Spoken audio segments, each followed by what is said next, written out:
ចឹងថាឡើងខ្ញុំកំពុងតែដាក់បែងតាំងទៅដើម្បីគ្រូពីលើទៅវាច្បាស់ច្បាស់ចូលចិត្តគ្នាទៅចាំហើយទៅកូនទៅគ្នាដាក់ឡើងទៅខ្ញុំនិយាយម្ដងហើយម្ដងទៀតគឺអត់មានខំមកអញ្ញាតអរគ្នាធ្វើជារស័យខ្ញុំអត់ទៅនឹងធ្វើតាមភ្លុកដែរទេវាទៅវាអញថានិយាយថាមកអរវិញទៅក៏ទៅឡប់វាមកស្នាមណាទេ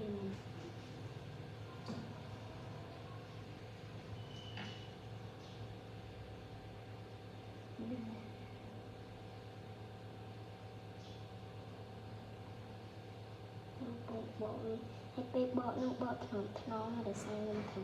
ក្របវាពីលើមីយកតែពិតខ្ញុំចង់ធ្វើអាបែបដូចឪពុករេគេ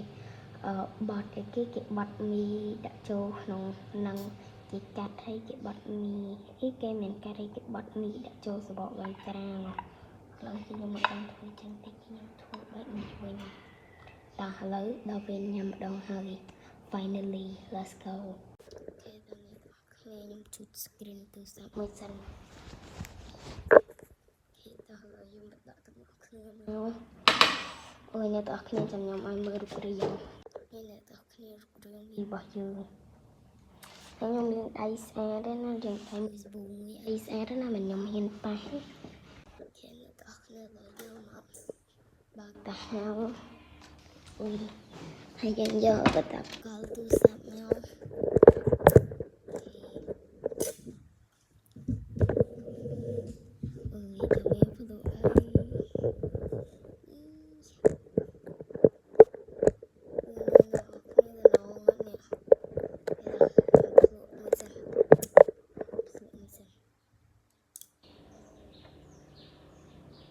យកបានកាត់ទេណាស្អាគឺខ្ញុំទាញនឹងចុងក្រោយនេះ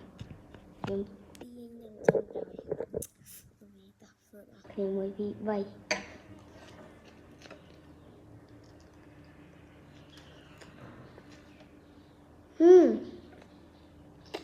នឹង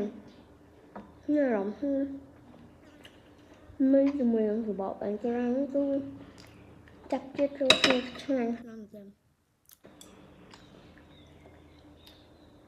ខ្ញុំកាត់មួយសិនកាត់សបកបាញ់ត្រាំងចេញខ្លះដើម្បីទុកញ៉ាំមួយមីឆ្ងាញ់ម៉ែអ្នកអរគ្នាខ្ញុំរីកមិនឲ្យធ្វើហើយក្នុងវីដេអូយើងក៏មានតែប៉ុណ្្នឹងដែរ